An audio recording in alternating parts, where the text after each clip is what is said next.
Now let's talk about a regular listing appointment. How can you knock this out of the park and turn it into a listing? Now, the first thing I would recommend is relax. Don't be uptight or fake. Be willing to walk away without the listing. Not that you're going to cut yourself short, but I've talked to so many agents and they say, it bombed, it went terrible. My presentation went off track because I was just thinking, I got to get this listing, I got to get this listing. The tensions rose in the room. I wasn't aware, I didn't diffuse them fast enough, and I didn't get the listing. I would encourage you to relax.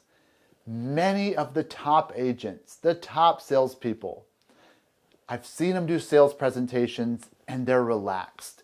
They're not uptight. They're not pushy, but they're hitting the right notes at the right time. And they all tell me about the same thing. Joe, I'm aware. I'm seeing what they're feeling. I'm feeling what they're seeing. And they connect, all because they're relaxed and they have this ability then to spend that energy on being aware and present. Number 2, ask questions, be curious. That is so important. Ask questions when you're giving your listing presentation. It's a dialogue. It's not the traditional presentation where it's like, now I will give my presentation. No, be an advisor. Ask questions, bring up pain points that they mentioned before in your presentation. This is what I call personalizing your presentation. Personalize it so there's a conversation, there's a connection from your home seller to your presentation, which is your personal brand, your identity. It's building this relationship and connection. So often we show up to do a listing presentation, all we're thinking about, I gotta get the listing, I'm gonna get the listing no matter what it takes. It's like showing up to a tennis match with a golf club and being like, I'm gonna do whatever it takes. You won't win the game and you'll walk away frustrated. That's how it is when we show up to a listing presentation.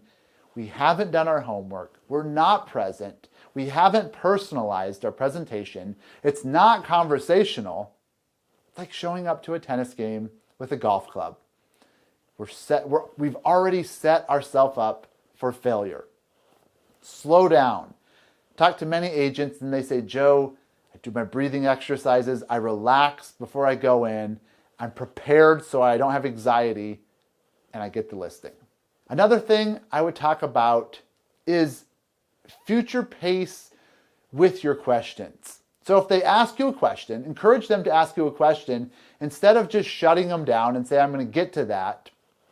Let them know, Mr. Home Seller, I am going to get to that, but I would like to focus on this first if that's okay with you. Get their permission. That way that question in their mind that they wanted to ask that you're going to answer further down, they know you're going to answer it and they have agreed to wait versus telling them, oh, just wait, I'll get to that. Ask their permission. Set yourself apart. Here's what so many agents don't do. They don't set themselves apart. They just compete head to head. I do that exact same thing too, but better. It's like you're a commodity. Where's the quality and the difference in you versus the other agent? When they say something like that, the other agent was going to do this. Yes, I do that. I do it differently because I've discovered that if I do it this way, that we get more buyers, that we get higher offers. That's going to click in their head that, oh, I don't even need to compare you to this other agent because you're different and different is better. Now, present a solution to their problem. So often, we're going on in the presentation and it's all about us and how we're better and we're awesome and da-da-da-da-da. That's not a solution. You've already identified their problem, or must have, should have, because if you didn't, you're already behind the 8 ball. But utilize that problem that they have in the presentation. Mr. Home Seller, I know you said moving to Florida was important to you and that you needed to get there in 2 months. This is why we launch this way, so you can get there faster, because we've learned when we do A, B, and C, we get more offers in faster, and we have an offer and a backup offer, so you're sure to be able to move to Florida. Here you took a part of your presentation, presented it as a solution. I brought their problem in that they have told you, so it shows that you're listening, and you married the two together, and they're going to say, yeah, I need that. Again, we want to hit pain points with clear solutions. So match up the solutions and the pain points together. And if you want to really knock it out of the park and get the listing, identify their biggest pain point. Okay? Don't identify the mosquito and run off of that, the mosquito bite. The migraine that's stopping them from thinking straight, from working, from sleeping. The real problem. Again, by now you should have identified that by asking questions. Bring that big problem in and start showing them the solution. If I have a migraine and I can't sleep, I can't work, it's ruining my day, my night, my life, and I see you with the solution, the medication, you don't have to sell it to me. Once I identify you have a solution to my problem, I'm going to be asking you, give it to me. I'm happy to pay for it. Same thing in your presentation. When you have identified the biggest pain point and you're going off of that, this is when you get that, where do I sign? How can I get started? We're ready. I've had people, home sellers, where I've really critiqued this and used the biggest pain point, shut me down in the middle of my presentation. Say, Joe, I don't want to hear any more. We don't care. We're just ready to list. And it took me by surprise.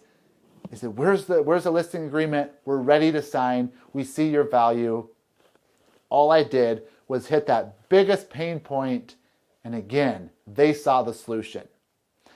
So as you're doing this, identify the pain point and really leverage that in your listing presentation. And then when it comes time to close, if you have to ask for the close, do it in a way where it's, are you ready to get started? Let's get this going. Why? Because it's going to be, we're 3 days from the weekend, etc. Whatever you can come up with, and then tie it to a pain point. I know you said you wanted to have offers in here, by the end of June. And if we launch now, we'll have those offers coming in. We have a new group of buyers coming in for the summer. Whatever you can come up with. Get started. Are you ready to get the house sold? Those type of things. Bring in the listing agreement and then start getting it signed. So often we say, here's the presentation. And then we say, okay, can I list your home? And it's like this weird transition, and it's awkward. And they are like, let me think about it. If you do get to the stage of let me think about it, use it in your follow-up. When you follow up, give a reason why they need to list so you can get it launched. So say they didn't list. The next day, you call up, have a new piece of information. Mr. Seller, I was just in a brokerage meeting, and they let me know that we have a whole new group of buyers coming in this weekend. I would love to get your house in on that and get offers coming in on your home. Can we get started today? Again, they may have interviewed another agent. Now you have another piece of information that you're leveraging for them to list with you. This could be the way you get the listing. So if you walk out without the listing, don't be afraid to follow up. But don't follow up with the give me, I need a listing, when can we list? Follow up, valuable piece of information, a reason they need to list now. Put some scarcity in there.